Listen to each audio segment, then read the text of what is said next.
Welcome to Podjunction Podcast, a show for podcasters who want to use their podcast to grow their business. I'm your host, Sadaf Beynon, and today I'm joined by Jaryd Krause, a seasoned podcaster with nearly 300 episodes under his belt. Jaryd will be sharing his journey from starting his podcast to making it his primary marketing tool. Hang with us and learn his strategies for audience engagement, the importance of consistency, and how to monetize your podcast authentically. Jaryd, welcome to the show. Sadaf, thank you so much for having me. Appreciate being here. Oh, thanks. It's our pleasure to have you. So Jaryd, to kick off, can you tell us a bit about how you got started with podcasting way back in 2019, I believe? Yeah, 2019. So it wasn't an ideal path for me. I mean, it has been, and looking back in hindsight, it's the best thing I could have done. But I got started because I had built out a business that was single source dependent and reliant on getting leads from Facebook ads and selling them into a program that I had created. And Facebook turned around and shut down my ad account. Now, I'm in the make money online space. I help people replace their income. And there's a lot of dodgy players in that space selling and flogging courses that are not super valuable, which is unfortunate for me because it does make it harder being in the make money online space. And so with that, a lot of accounts got flagged, and you need to be very careful. Back then, even now today, you still need to be careful with the language you use in your advertisements. So my account got shut down. They thought I was doing some dodgy stuff, and I eventually got it back on. But when it turned back on, I wasn't getting as many leads. My marketing efforts weren't working as well. My campaigns weren't for the same types of campaign, maybe even not better. And I realized that I was going out, and my goal, I don't know if you heard of this, but I'll explain that what I learned in this book called Your Life, Your Legacy. And what I learned is that if my goal was money, and if as an example, if my goal is to catch butterflies, I could go out the butterfly net and go around and catch butterflies. Or what I could do is I could build a garden where all the birds, the bees, the flora and the fauna would attract all the birds and the bees and the butterflies to me. And so I was going out in Facebook Marketplace with a butterfly net, trying to catch all of these leads and make a bunch of money by catching them.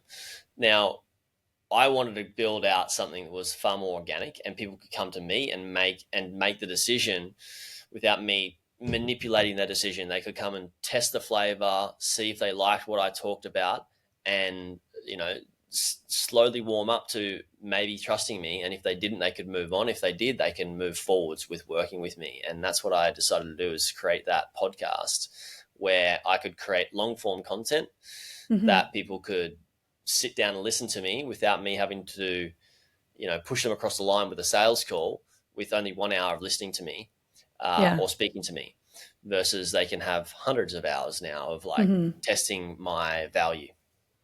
Yeah. And so, it's just a far better approach to have somebody buy into your business and your brand versus you trying to sell it to them too hard. Yeah, I really like how you said it. It's like testing your value. That is such a good point, because they can access all your podcasts and just see how you engage and how you work through things.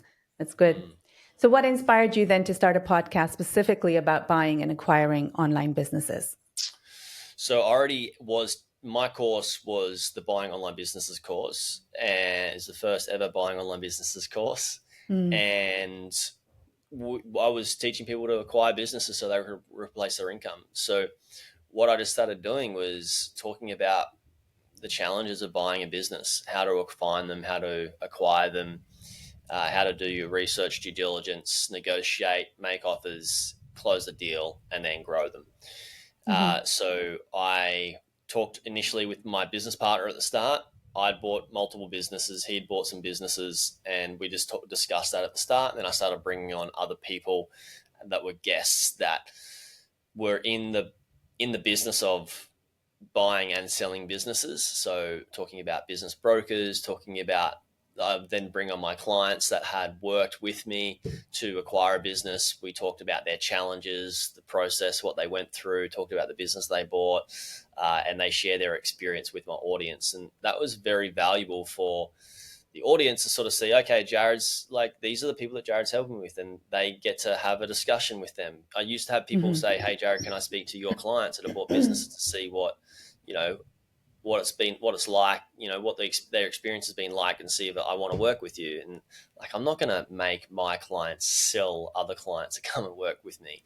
So I started interviewing them, and they can go away and view that as well. So it's a bit of a mix of both now. It's like, it's changed and evolved over the years as my business has grown as well, like the different guests and different style of conversations based on different topics.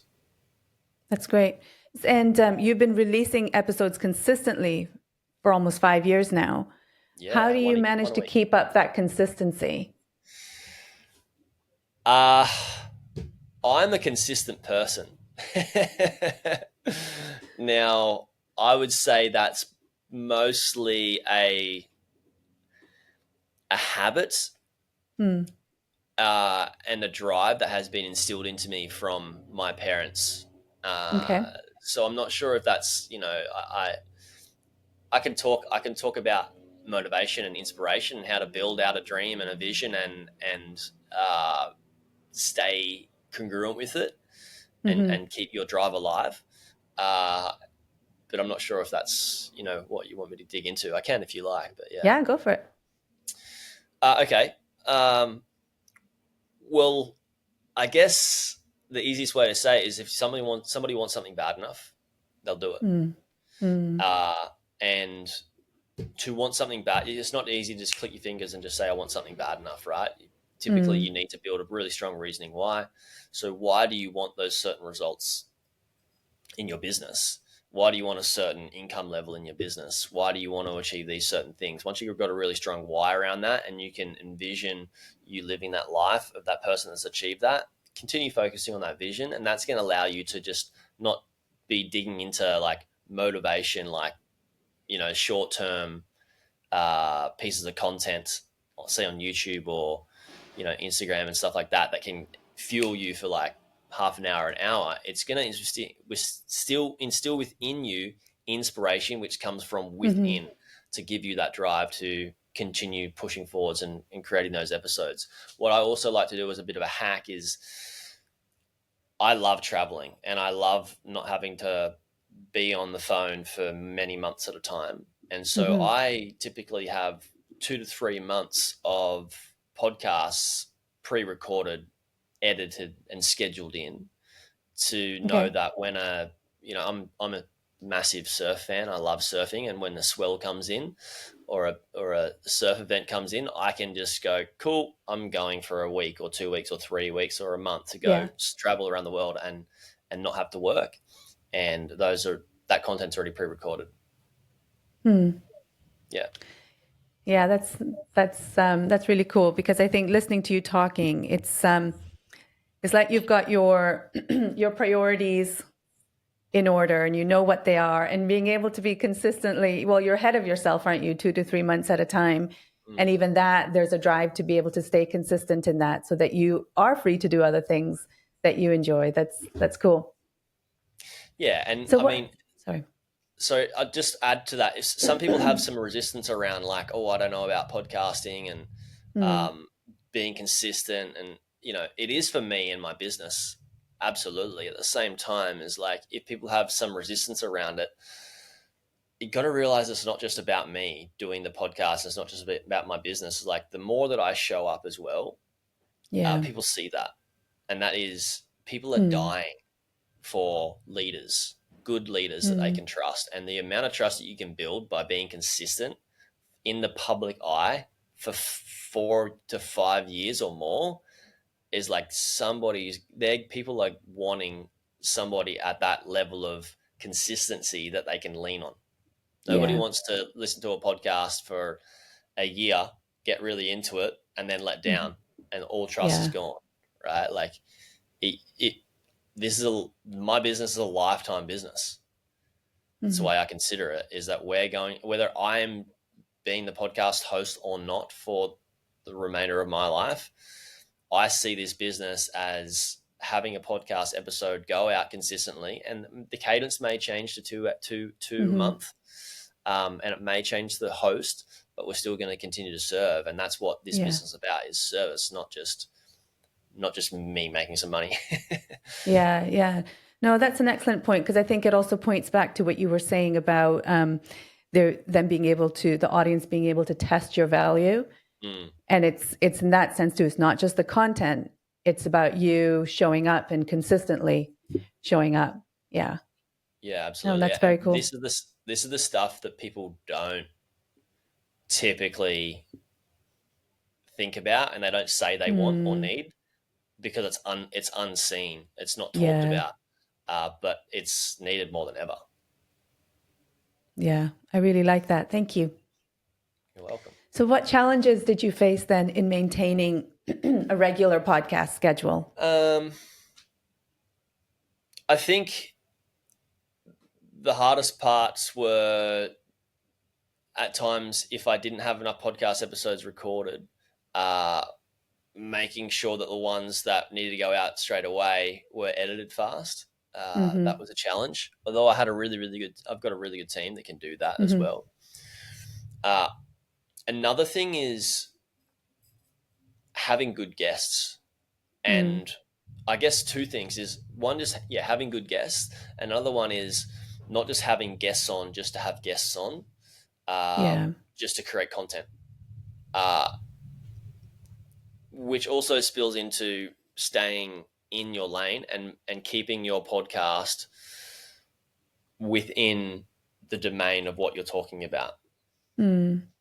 I don't keep my podcast about an everything podcast. My podcast is about buying online businesses, selling online businesses, and growing them, and a full cycle that evolves from buying, growing, selling, and then getting into it again.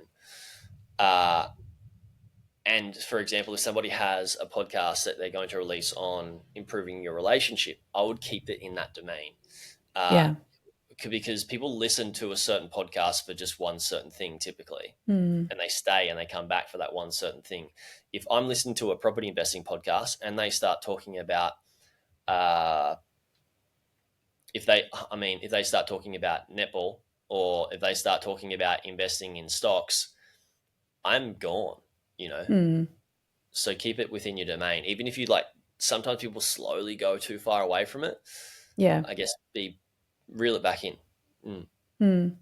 So have you ever had a guest on your podcast who's kind of slowly kind of gone off in a different direction to where you wanted them to be? And how have you handled that? I've had guests where they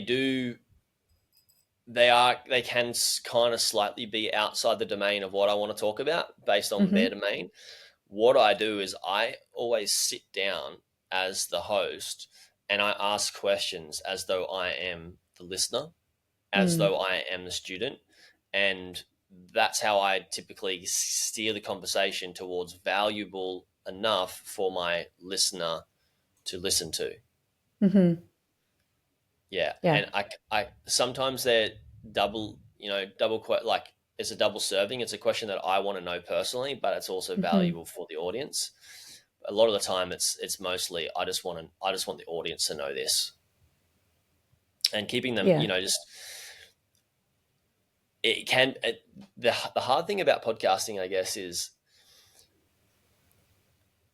asking a question and then having somebody just talk and veer off in a different direction, and then having the sense that you need to talk about what they want to talk about and what they're on the podcast for. But it's they may have an agenda, but you need to make sure that your agendas align before you even get them on the podcast. Yeah, absolutely. Thanks. So your podcast has evolved a lot since you started, right? So can you talk a bit about how it transitioned from just sharing content to becoming a key part of your business strategy? Yeah, so it started to be a key part of my business strategy from the start, to be honest. The reason being is because I wanted to build out just like any business, I think you should really own your email list, own your list. Mm. And so what we wanted to do is we wanted to take people from long form content to email list, and then from email list to member or acquiring one of my courses or products. That's always been the case. At times, my podcast did evolve into having some paid ads on there from brokers and different businesses, and that worked out well for a bit. And then I realized, like, I don't want to just have ads on mine. I wanted to promote my own stuff, and I wanted to keep it pretty clean. So I stopped working with advertisers, even though because I'm in the business space, people were paying good money for ad placements for the amount of subscribers that I have. Like, my podcast my domain is a very small domain. It's not a massive industry or niche. Not many people know that you can go and acquire an online business. So it's very, very small, but yeah, I guess that's how it's evolved a bit. It went from having advertisers to not having advertisers, being pretty consistent though in getting people onto my email list by using a free resource. And I think if you're podcasting and you're not offering something for free to your audience to get them on your email list, what are you podcasting for? Unless you're able to advertise something that I guess is to a broad audience and you are able to just get ad space. But at the same time, I think you should really be taking that internal and owning your subscribers in an email list. So is that the lead magnet that you're talking about, the freebie? Yeah. Okay. Lead magnet, correct. Yeah. Did you have a co-host when you first started? No, I was going to bring on a co-host. Or I did actually, but he basically just only interviewed me. He didn't interview any other guests. And this was a point in my business where I thought I was going to step away from my business and not do the podcast. Yeah. Although I realized that my podcast's audience is very bought into me personally, and that would have been a hard thing to do, and it would have tarnished the business a little bit. So I realize, and I've always been told that I'm a good speaker, and my podcast is great for me being on it. So I should just stick with it, stick with what I'm good at, and then I outsource more parts of my business that I wasn't so good at. So I just get to do the fun things that I like now. That's good. Yeah. All right. So let's talk a bit about building trust with your guest. Tell us a bit about your guest that you have on the show. What is your reasoning for having them on? Yeah, my reasoning for having them on is to add value to my listeners and for them to learn from them. Also, when I get larger people on my pod, it helps me build my authority a bit as well. People get a little bit more trust in me. But the main thing is to get somebody on that my audience would want to sit down and interview and ask them about how they've done certain things in their business or acquired a business. And that can provide a bunch of value for them. Now, when I sit with them and I talk with them, I am typically seen by my audience as an equal, which builds a lot of trust for my audience within me and the guest as well. And that's the main thing, is like I'm always looking at, like, how do I find a guest that has acquired a business that we can talk about, how they did it, their challenges, what's involved, all that sort of stuff that my listener can learn from, what they did to grow it, and then what they did to sell it. So guests around those certain topics. And yeah. Okay. I guess that's how I should guess the questions.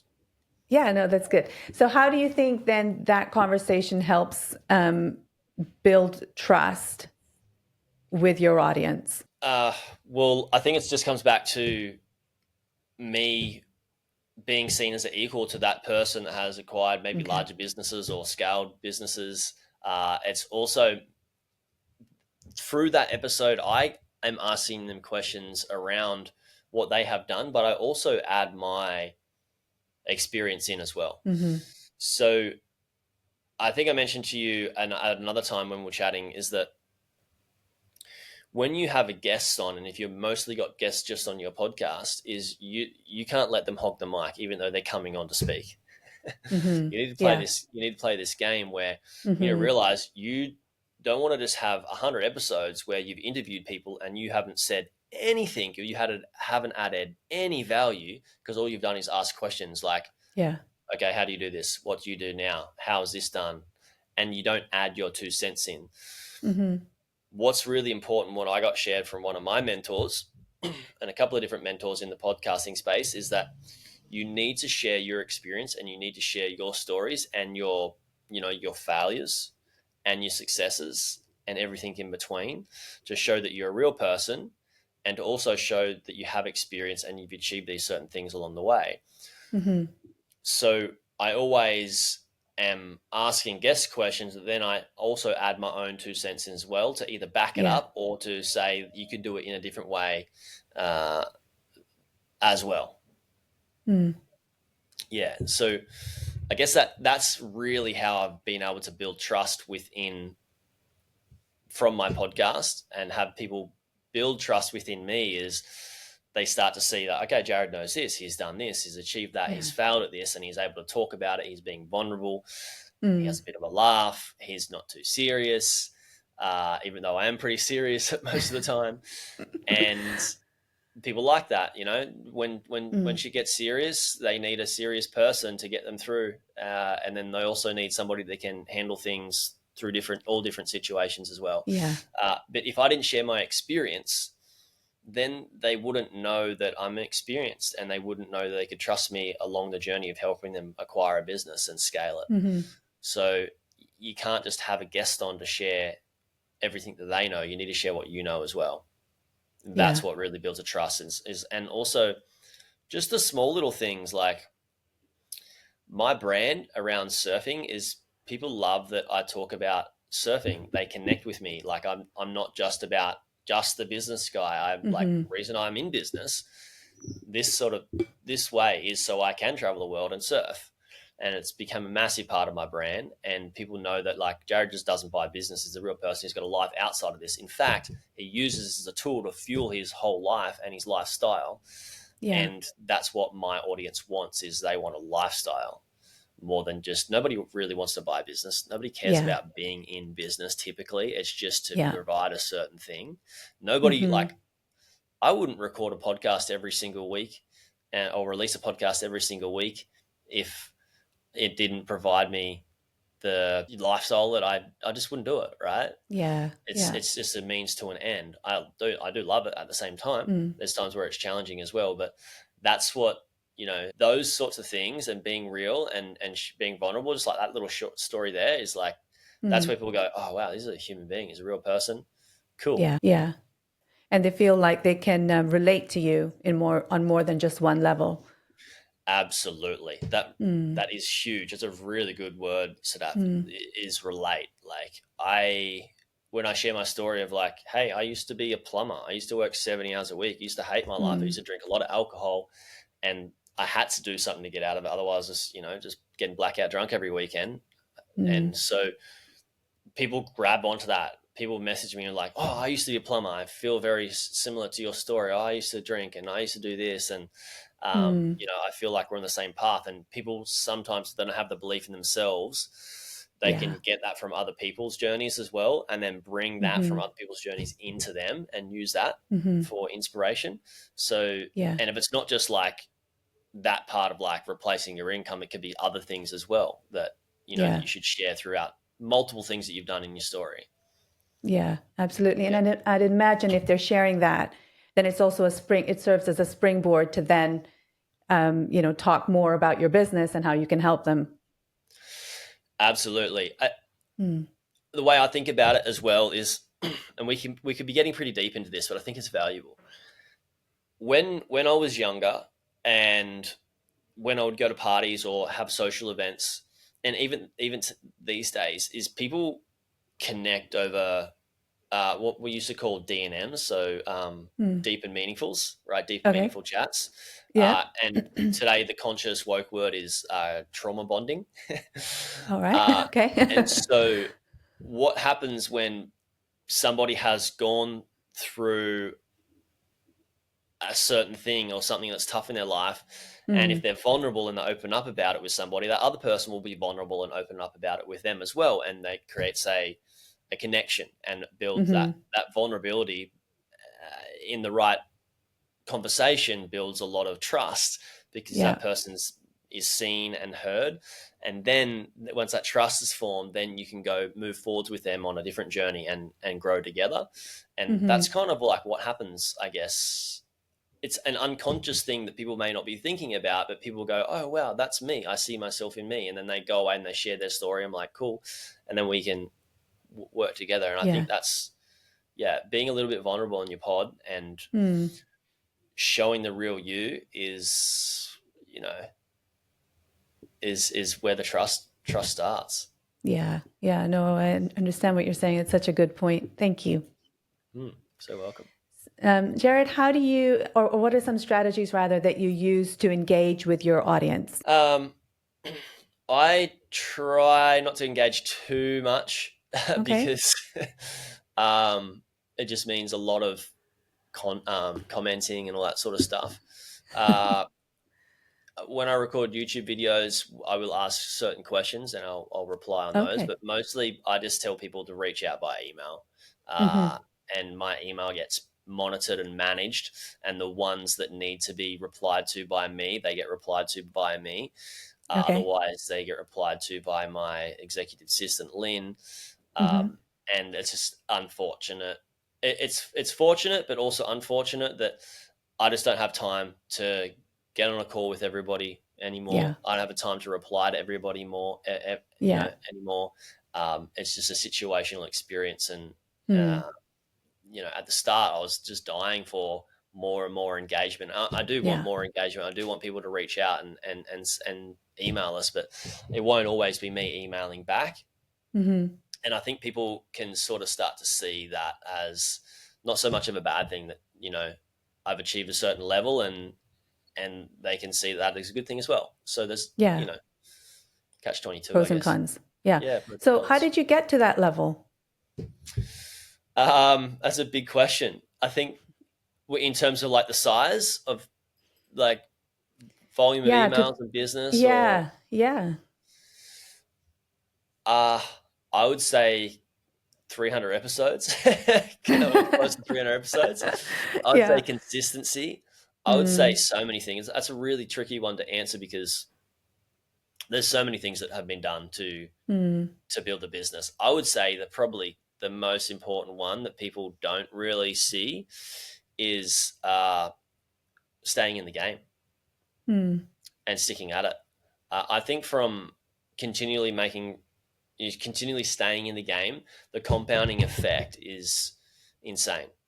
It's Yeah. just you get access to your audience builds and compounds over time, your network builds and compounds over time, your business builds and compounds Mm. over time. As long as you're sticking with it and you're staying Yeah. present and you're doing the work to slowly move forwards, I think that's what really helps you achieve that. Is Mm-hmm. it's not so much, they say this about investing in stocks and all these sorts of things. It's not about timing the market. When should I get in? What sort of business should I start? What sort of podcast should I Mm-hmm. start?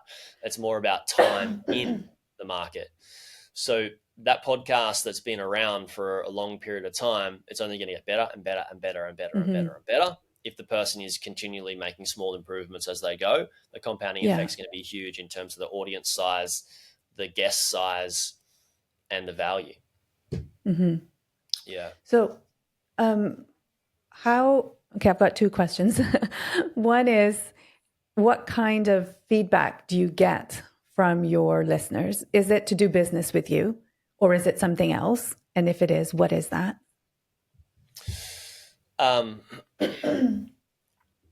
Is it to do business with me, or is it, what was the other question? Is it to work with me? Or is it something else, Or is it like something just else? any Yeah. other feedback? Yeah, I mean, I get some different random feedback. Sometimes people challenge my thinking and Mm-hmm. what I share, and I'm like, cool, bring it on. Like, I don't.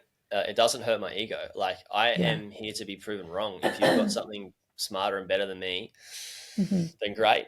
But typically what they're mentioning would be totally off mark what I'm saying. So then we come together and realize like, okay, you're right in this situation. I'm right in this situation. Mm-hmm. Awesome. Cool. Let's move forwards.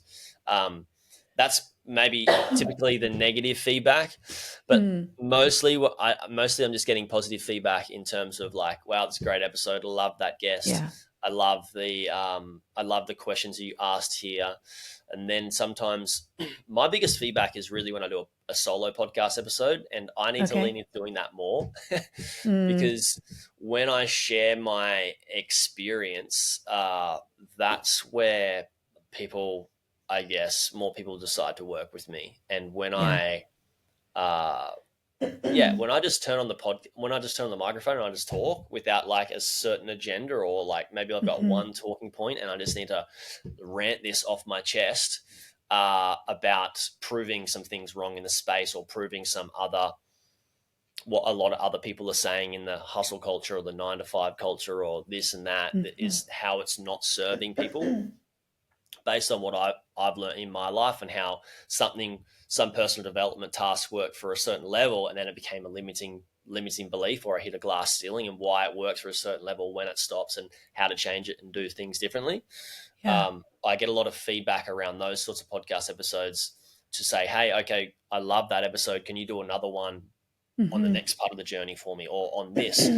I'm struggling with this. Can you do a podcast episode on this? So some of my better ones are where like people have just said, some people in my actual membership and community and course, and said, Jaryd, I've heard so much about parts of your story and it's fascinating. Can you just tell us your full story one time? And I did that on my podcast episode, and that was one of my most popular ones. And then somebody's asked me, what are the paths and the challenges along the way through going from like I'm working full time as an employee to being having fully replaced my income, and what are the things along the way? And basically it's called the pathway to passive income. Those sorts of ones are the ones that people reach out and give me a lot of feedback on, and say we need more of that sort of stuff, because that's what my audience is after. They're just dying for it. What's an effective way to get feedback? But listening to you talk, I'm wondering whether part of the answer is you sharing about your own journey, and then going back to them being able to test your value. So the more you're talking about yourself and sharing how you did X, Y, and Z in order to achieve X, Y, and Z, they can relate with you more. And is that an effective way? Definitely, I think that is an effective way. I think probably the most effective way, though, is asking for feedback. What I do in my business, and I don't do it so much on the podcast, because there's always people that will listen that are just like sitting on the outskirts and want to pick a fight, that aren't actually going to join and work in the business. But in my business as a whole, typically every year I'll send out a survey and tell people like, I want your feedback, and I don't want you to just give me positive feedback. I want you to give me negative feedback, because the negative feedback is the one that's going to help me grow, and one that's going to help the business grow and do better. So you can tell me what's not working so well, so we can change it and make it better for you. And so that's, it's very rare that I would share that on a podcast episode, is like, just give me your feedback, email me in and let me know any questions that you have, and tell me where I suck. Because sometimes people are just going to say, oh, Jaryd, you suck when you ask this question. And I'm like, well, I needed to ask that question. Right. So you need to be careful who you're asking for feedback from. Typically the podcast audience is a lot colder than somebody that's already working with me. So I just always like to ask for feedback, and that's probably the best way to do it, is just ask for it directly and say, hey, I've done this in my group before. I've just said, look, I want to get the best guests on. Send us some names. What's a podcast that you've listened to with a great guest that you think will be very valuable in this space? I'll reach out to them. They've even asked things like, who is your favorite podcaster and why? Let me know. If I get enough people around that certain person, I'll email them with a bunch of comments saying we need to get this person on the podcast, and use that as clickbait to get them on the podcast. That's a great idea. No, that's cool. So do you have any examples of a time when someone has given some critical feedback and how you've been able to incorporate that into your podcast. I don't think I've got. When you mean critical, is that like Or negative feedback? negative. Yeah, Yeah, I honestly haven't got any negative feedback. I did get one the other day, sorry, and it comes to mind where there was something in my show notes and it was from a very old podcast episode that somebody said that fear comes before belief. Belief doesn't come before fear. And he was talking about it from a very different, an indirect way that I was talking about it. And I was just like, I was just like, okay, cool. Yeah, you're good. You're right. Like, and he is right in his head and I'm right in my head. And not going to pick a fight on it. Like sometimes it's not worth. And that here's the thing is when one person gives you negative feedback, but everybody else loves that about you, you can't take that as like you're doing wrong. You gotta realize that most of the people like what you're doing or like that you're doing it that certain way. And that person that's giving you negative feedback, they're trying to make you fit your podcast and develop and change your whole business and podcast and what you're doing into their box and how they want it delivered. Whereas if you did that, you would just ruin what is right for the majority of your audience and wreck this amazing asset that you have just to please one other person. So I don't think people pleasing is the way to go. People pleasing typically ruins us individually because we should be doing what's right for us and for our business as well. So you've got to really decide and be strong to not people please and decide, okay, that person's not happy, but that's not my stuff. Yeah. When everybody else is happy and I need to keep doing what's best for the majority. But if everybody said like this part of the podcast sucked, Jaryd, I'd be like, oh, okay, wow. Like I need to do something about this. Yeah. And I guess like listening to you say that, it's also about what you said before, like staying in your own lane, knowing your domain and sticking to that, even though the feedback might be pushing you in a different direction. Yeah. I mean, this is the tricky thing is if you are a pushover, then you can push your podcast and direction into a route that's not right for the whole, and then you're going to lose everything and everybody. And typically that person that's going to be continually complaining is never going to be happy anyway. And it's not really about your podcast and your business. It's more so about them just bitching on and not being happy with life. You know, we all know those people that are never going to be happy no matter what changes that happens. Yeah, absolutely. Cool. So, Jaryd, something that you said to me in our pre-call was that you're very selective about the guests that you invite onto your show. So, I want to know more about that. Tell us about the criteria you use. Yeah, that's a good question. So, we get pitched for people to come on the podcast a lot. I don't know anymore how much because I don't monitor those emails anymore, thank God. But we say no to every single person as a baseline. Okay. Typically. I think there's maybe one person out of like many years that I've said, yeah, let's get this person on. Typically we'll say no as a baseline. And we go out and find the guests ourselves. So I have somebody that will go out and they'll look for different pieces of content around buying businesses, scaling different types of business models in different ways with different strategies, and then also exiting businesses. And in the M&A space, so mergers and acquisitions.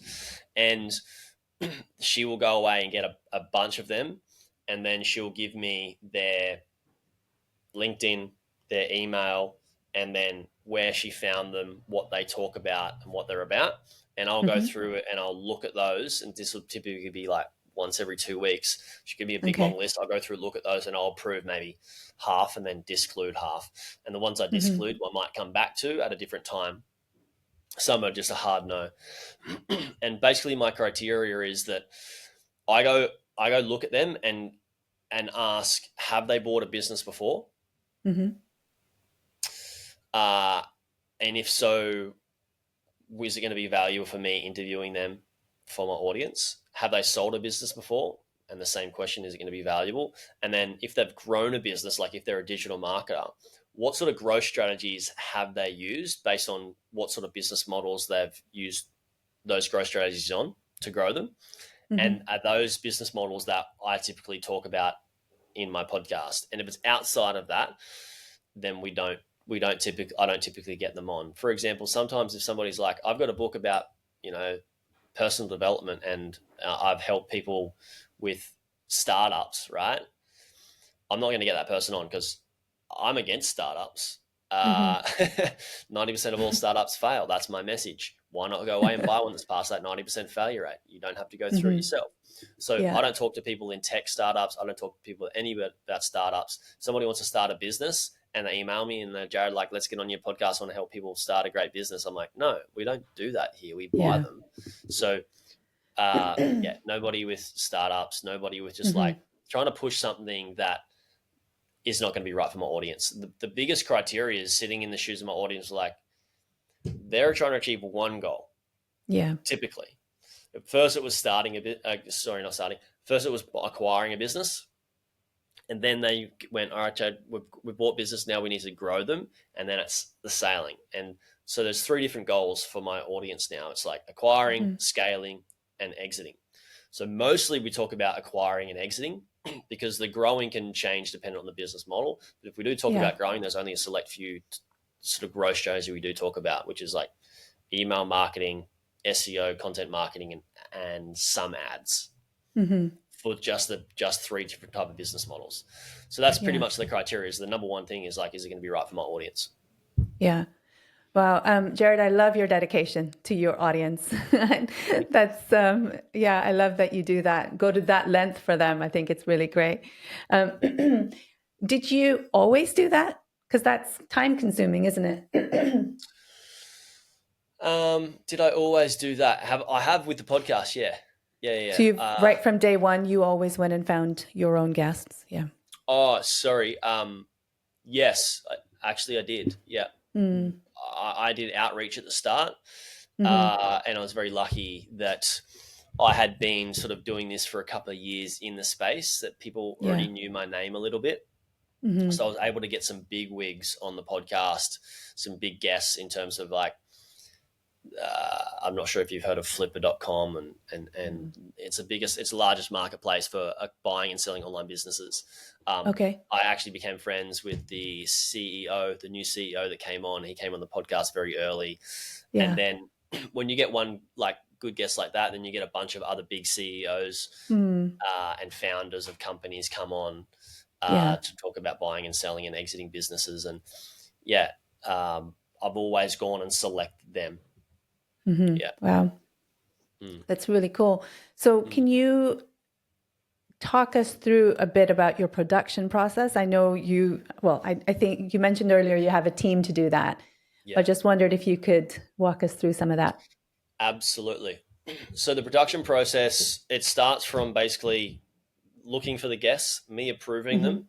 Once they're approved, then my content manager will go out and she will pitch them all to come on, and then send them calendar links. They book in. When I see them booked in, then I'll go away and sort of look at top 2 to 3 topics that I'm going to speak about. Yeah. I'll create a file. Their bio will get put in, a couple of links. I'll create some talking points, and then I'll get them on the pod, record it. I will then go away and create the title. I'll create a really good title for it, and then I give it to my content manager, Eden. She goes away and gives it to the editors. The editors edit the podcast, put it together, give us some YouTube clips and shorts and all that sort of stuff, put it all in a folder in Google Drive, and then she'll go away out and schedule it in and distribute it on all the, the website and all the places, YouTube, Spotify, all that sort of stuff, and then put the clips out as well.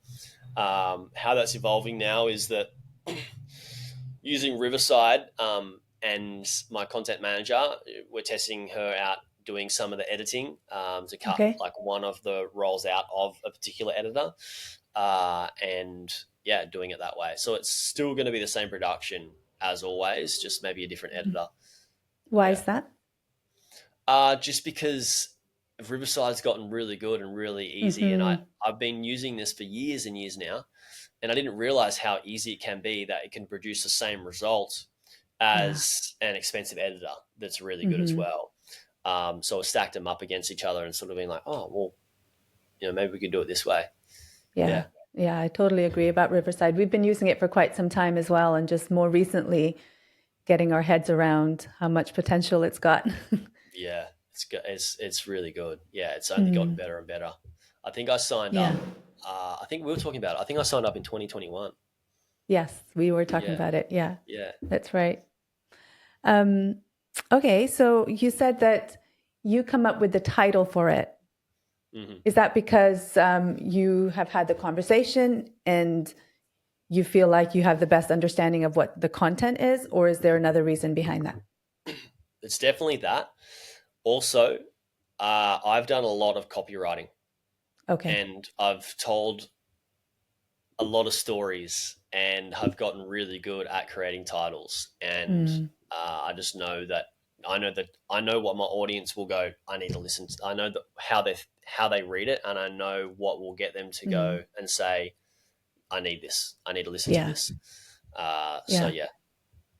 That's cool. So how do you get inside your audience's head to be able to identify things like that?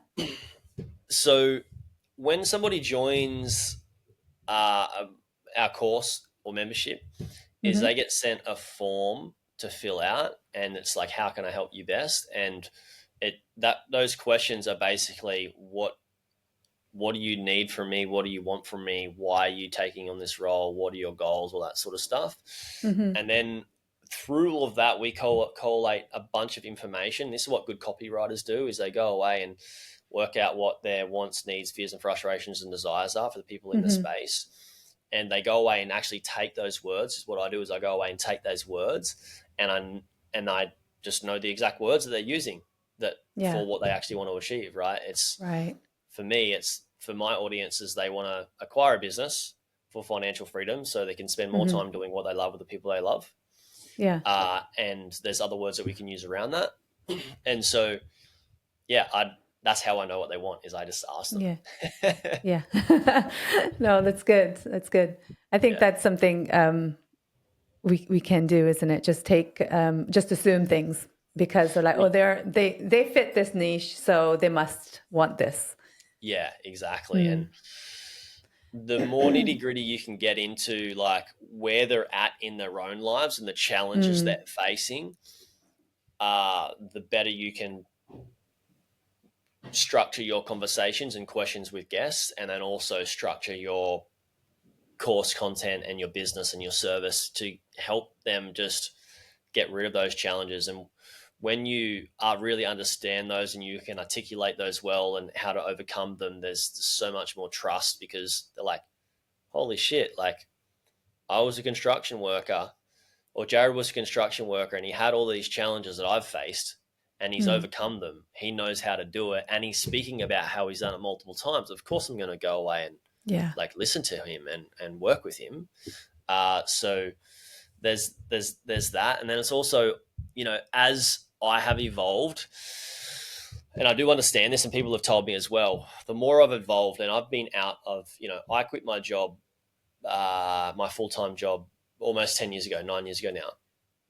So I've been very removed from this work 9 to 5 thing for almost a decade.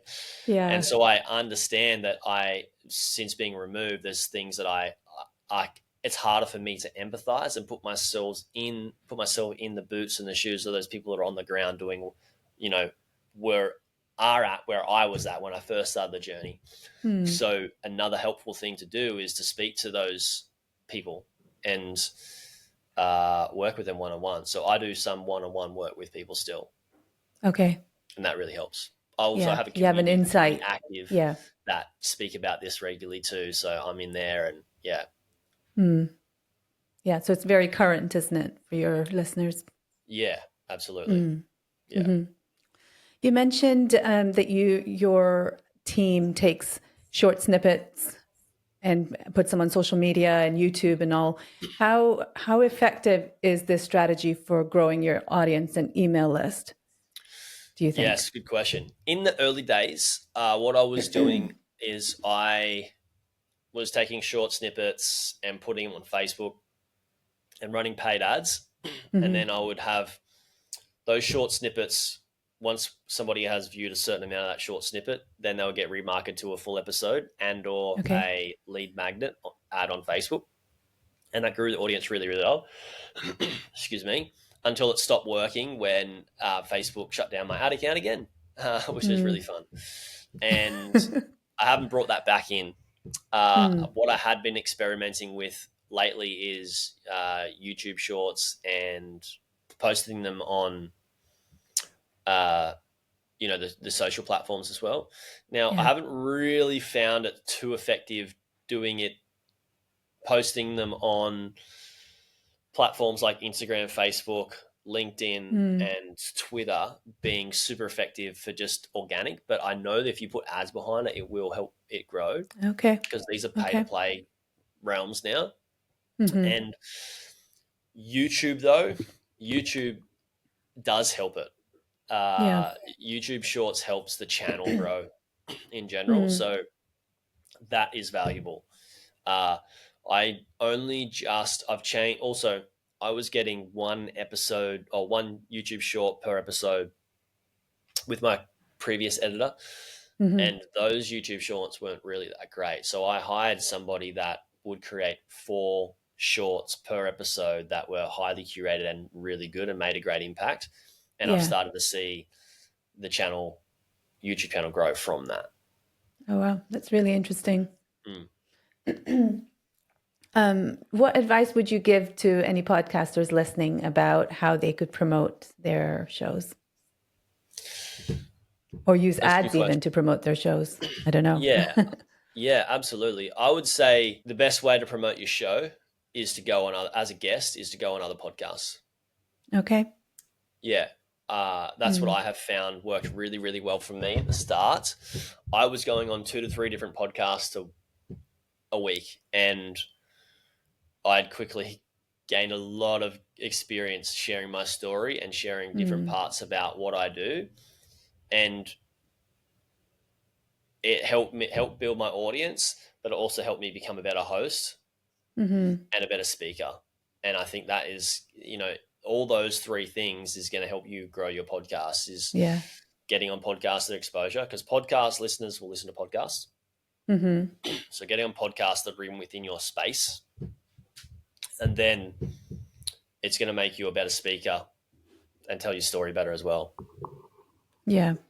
Tell me more about why it made you a better host. Why did it make me a better host? Yeah, being on other people's guesting on other podcasts. Yeah, I think mostly just because it allowed me to see how other hosts would run their podcast as well, which gave me ideas too, and different questions that they would ask as well. And that's probably why. Yeah, that makes sense. Just curious. All right. So, Jaryd, looking back, what do you wish you knew when you first started your podcast? What do I wish I knew? I wish I knew how valuable podcasting was. And I wish I had known to start earlier. Yeah. I also wish I knew to get bigger guests on and go on bigger podcasts earlier as well to promote the podcast too. Yeah. So when did you start guesting then on other people's podcasts? When did that kind of click into place for you? I think maybe after like a year, I started to get on a bit different. I think it was mostly because at the start I wasn't super confident myself, just getting on and speaking my own podcast, let alone going on other people's podcasts. But it's so much easier going on other people's podcasts. Yeah. Because you just show up. You just show up. You just chat. Yeah. It's you don't have to think. Well, for me anyway, my style of being interviewed is like I just make it up as I go. Yeah. Great. I love it. So what would you say are some of the biggest lessons you've learned then about podcasting? The biggest lesson I've learned is that I just didn't really know how valuable a podcast would actually be to a business as its main growth mechanism. I didn't realize, I didn't know, and I understand having an asset of the podcast being an asset and a bank of content, how valuable it would be for people just bulk consuming and binging. So a lot Yeah. of people will find one podcast episode and then they'll go through and they'll just binge as many as they can. Now it's like ridiculous amounts, so I don't think they can go through the whole thing. But Mm. I didn't realize how valuable that was at the start. Yeah. What are some other things that I've learned? I mean, I've learned to get better at asking questions. Yeah, which has been very, very valuable in my life and my business because it's like what Tony Robbins says: the quality of your life determines the quality of your questions determines the quality of your life, Mm. and also that means the quality of the questions you ask guests determines the quality of the value you can provide for your audience. Mm. So it's helped me get really good at asking questions. It's helped me get really good at telling stories as well. And I think that is super important for branding and for your audience Yeah. too. I Yeah. like that. That's cool. So when you're hosting and you're asking questions, you've got your questions that you want to ask as a host, but you've also got the audience in the back of your mind as to what they would want to know. Mm. How do you hold those two things together when you're hosting? Uh, that's a good question. What I do is normally have 2 or 3 topics that I want to speak about. So say the Mm-hmm. guest has acquired a business. The main thing I want to talk about is the acquisition. Mm-hmm. Uh, I also understand that the person that has made the acquisition decided to buy a business for some certain reason. And typically, Mm-hmm. most of the people that are listening to my podcast, their reason is that they want to buy a business so they can replace their income. And Yeah. typically, they didn't like what they were doing. So, what I always ask at the start is like, why did you buy this business? And that typically resonates with my audience at the start because they're like, oh, that person wanted to buy the business because they didn't like their job or they were doing this and they didn't like it. Typically, it's like, I wanted to do something different, which is everybody that listens to my podcast. So it helps that create that connection point from the start. Then I ask them about Yeah. their business, why they bought it. And I have I don't have set questions that I'm like, I need to ask these. Mm. I am very present in the episode. And the more present you are in the conversation, typically the more value you can extract from the guests, as well as sitting in the shoes of your audience, Mm-hmm. sitting the seat of your audience, or standing in the shoes of your audience, I should say. Yeah. um, Yeah. and so I will like to go to get more value. I'll ask a certain question based on something they've answered. Mm. And then from that answer, I'll ask another question that will help me go deeper. For example, why did you acquire this business? Oh, okay, because I was an accountant and they didn't like their job, and I wanted to replace my income and want to spend more time with my kids. Okay, cool. If Mm. that's the case, then what helps you choose the right business model that could allow you to do that? And then Yeah. they say the business model. I'm like, okay, cool. Why, what do you like about that business model? What do you not like about the other business models? And then that helps other people listening formulate what business model they could purchase. And they bought it. And then I ask about like, how did you find it? How did you Mm-hmm. do your due diligence? What were the challenges that popped up? Uh, and then I just ask questions based on like how they answer it. And yeah, I guess it's just experience. At the start, I probably wasn't as present at the start, to be honest, in Mm. my first batch of episodes, and now I just know my audience so well that Yeah. it's just an organic thing, I Mm. guess. Yeah, Yeah, that makes a lot of sense. So the better you know your audience, the better you know who you're talking to, the more present you can be. Yeah, makes a yeah, lot of absolutely. sense. Yeah, Yeah, thank you. Jaryd, to wrap things up, can you tell me within 60 seconds why you think podcasting is such a great tool for growing one's business? podcasting is such a great tool for growing one's business because it helps you share your story, share your vulnerabilities, and those are the things that help people connect with you, see that you're a real person, and allow trust to be built, which is how any business grows, is trust. People aren't going to Mhm. work with you or get your products and service unless you build trust. Yeah. Thank you. Thank you, Jaryd. Like it's been It's been really great having you on the show today because I feel like I've learned so much. You've been so incredibly insightful with all that you've offered up. So thank you for that. Thank you. Where can our listeners go? Oh, you're welcome. Where can our listeners go to find out more about you and your podcast? Yeah, you can type my name into Google, Jaryd Krause, or you can go to buyingonlinebusinesses.com, which is my website. My podcast is on there, or the YouTube channel, Buying Online Businesses as well. And guys, reach out. If you have questions, reach out, email me. Typically, it will go to my desk. If it's not, just reach out. Jaryd at buyingonlinebusinesses.com. That'll go directly to me. Awesome. Yeah. And thank you, Jaryd. And to our listeners, thank you for tuning in to Podjunction Podcast. I hope today's episode has inspired you as well to think creatively about how you can leverage podcasting for your own business growth. Be sure to check out Jaryd's links. They will be in the show notes. If you found this episode helpful, we'd love for you to leave a review and share it with someone who you think could also benefit. I'm Sadaf Beynon. Thanks for listening. Bye for now.